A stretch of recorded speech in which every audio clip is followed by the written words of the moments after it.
Hello, hello, bonjour à tous.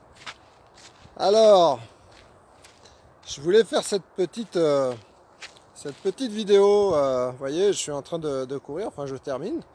Et comme à mon habitude, je réfléchis un petit peu. Et en ce moment, j'ai pas mal de... Enfin en ce moment, c'est un peu tout le temps. Mais je voulais vous parler de la confiance. La confiance en soi, la confiance en vous.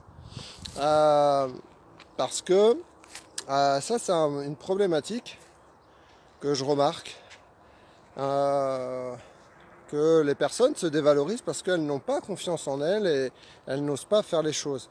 Alors juste une petite question, est-ce que vous saviez que même les super-héros ont une faiblesse? La faiblesse, si vous prenez pas Spider-Man, Superman, la kryptonite, d'accord? Vous allez avoir aussi talon d'Achille, le talon d'Achille. Vous voyez que même les super-héros ont une faiblesse, hein. Et la confiance en soi, ça peut être pris comme une faiblesse, alors qu'il ne faut pas justement que ça soit pris comme une faiblesse. Alors, vous allez me dire, ok Greg, t'es gentil, tu nous dis d'avoir confiance en nous, mais comment on peut faire? Comment on peut faire pour avoir plus confiance en vous? Alors, pour ceux qui ne me connaissent pas, je vais me présenter déjà. Je suis Grégory Richard, je suis psychopraticien en psychoneuronutrition et j'accompagne des personnes en France, mais aussi à l'étranger, en cabinet, mais aussi en visioconférence. Donc je prends l'intégralité de la personne, le côté psychologique et neuro, et du coup la nutrition aussi comme c'est indiqué dans le nom. Alors, pourquoi? Eh bien parce que là, par exemple, pourquoi je vous parle de confiance? La confiance en vous, les personnes qui n'ont pas confiance en eux, en elles, vont sécréter des hormones de stress, le cortisol entre autres. On sait très bien que le cortisol, eh bien, va favoriser une prise de poids, par exemple. Mais va créer d'autres choses au niveau biologie aussi. Alors la confiance, comment on pourrait, d'après vous, comment on peut avoir un petit peu plus confiance en nous? Je vais vous donner les clés. Alors ça, c'est les clés que j'approfondis, si vous voulez, dans mes accompagnements et entre autres dans certains programmes.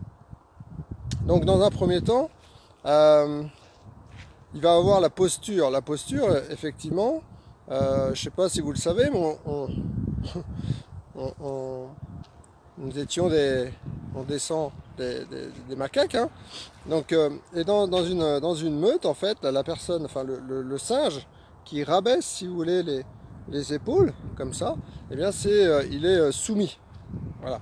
Donc déjà, avoir une posture avec les épaules en arrière, bien droite, ça vous permet déjà d'avoir une certaine confiance. Et puis, dans un second temps, si vous voulez, le fait d'être recourbé un petit peu bossu comme ça vous empêche, entre autres, de respirer parce que ça appuie sur les poumons, d'accord, sur la cage thoracique.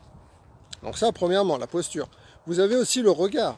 Le regard, lorsqu'on vous parle, apprenez-vous à regarder les gens dans les yeux et pas leurs chaussures.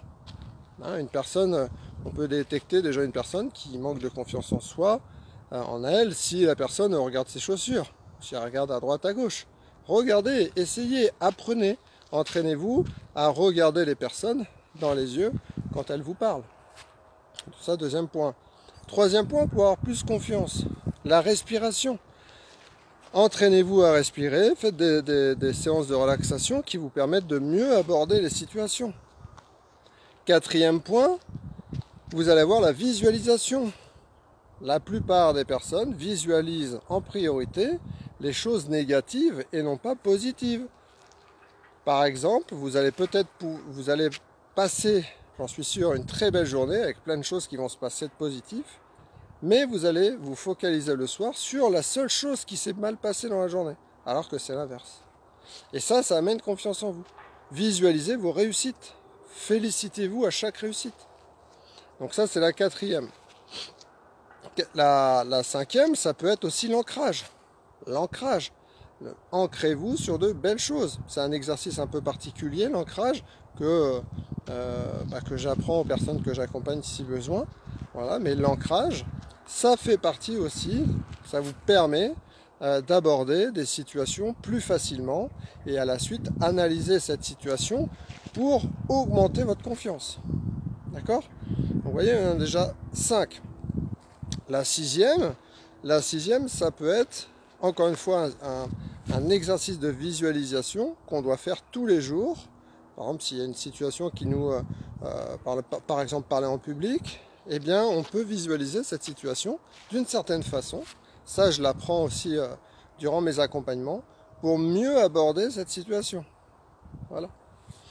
Et puis, septième point, vous voyez, il y a 7 clés. C'est déjà très bien, vous pouvez travailler là-dessus. Septième point, eh bien, ça va être, je l'ai oublié, je l'avais sur le bout de la langue. Il y a tellement d'exercices. Ah oui, sortir de votre zone de confort. Sortir de votre zone de confort avec un objectif à atteindre. N'allez pas chercher un objectif très haut, d'accord? Mais allez chercher, ça sert à rien de faire un grand bond et puis être dans complètement l'inconnu et être perdu.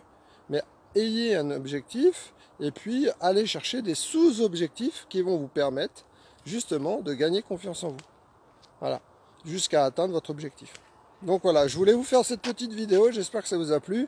N'hésitez pas à vous abonner à la chaîne YouTube, à liker, à partager, hein, ça fait toujours plaisir. Et puis vous pouvez aller voir sur mon blog aussi, sur mon site internet à grégory-du6 richard.com, vous avez un blog. N'hésitez pas à aller voir les articles. Voilà, ciao, belle journée à vous et croyez en vous.